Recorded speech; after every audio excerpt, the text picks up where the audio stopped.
ये समस्या हल करते हैं, ये समाधान करते हैं कि कबीर की जगह कबीर देव लिखना था। कबीर देव। हम जैसे वेदों को वेद बोलते हैं, जैसे किसी का नाम वेद प्रकाश है, वो लिखता है वेद प्रकाश, हम बोलते हैं वेद प्रकाश।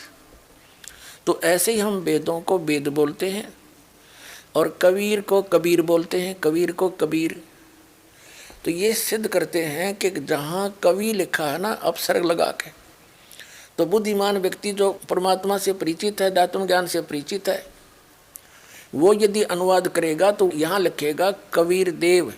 यहाँ सर्वज्ञ नहीं लिखना, क्योंकि यहाँ परमात्मा की महिमा चल रही है और जहाँ परमात्मा का वर्णन हो वेद में, तो वहाँ कबीर का अर्थ कबीर देव लिखना पड़ेगा। हम कबीर साहब कहें, देव माने भगवान।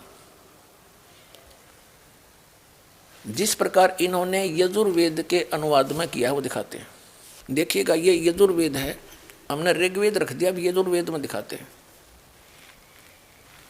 प्रकाशक हैं सर्वदेशी कार्य प्रतिनिधि सभा 2/5 महर्षि दान भवन, रामलीला मैदान, नई दिल्ली से छपा। ये इसका अनुवाद करता है।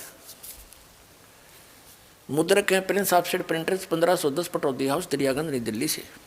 इसके हम आपको 36वें अध्याय में ले चलते हैं। 36वें अध्याय,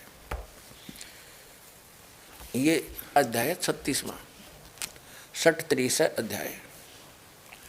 इसके प्रथम मंत्र में लिखा है कि रेचम वाचम प्रपदे मनो यजु प्रपदे। ये यजु शब्द है, इसका 2 अपसर्ग लगे हैं। तो इसका अनुवाद महर्षि दानंद जी ने बिल्कुल ठीक किया है। देखिएगा यहाँ पर क्या है, यजु का अर्थ कर दिया यजुर्वेद, बिल्कुल सही लिखा।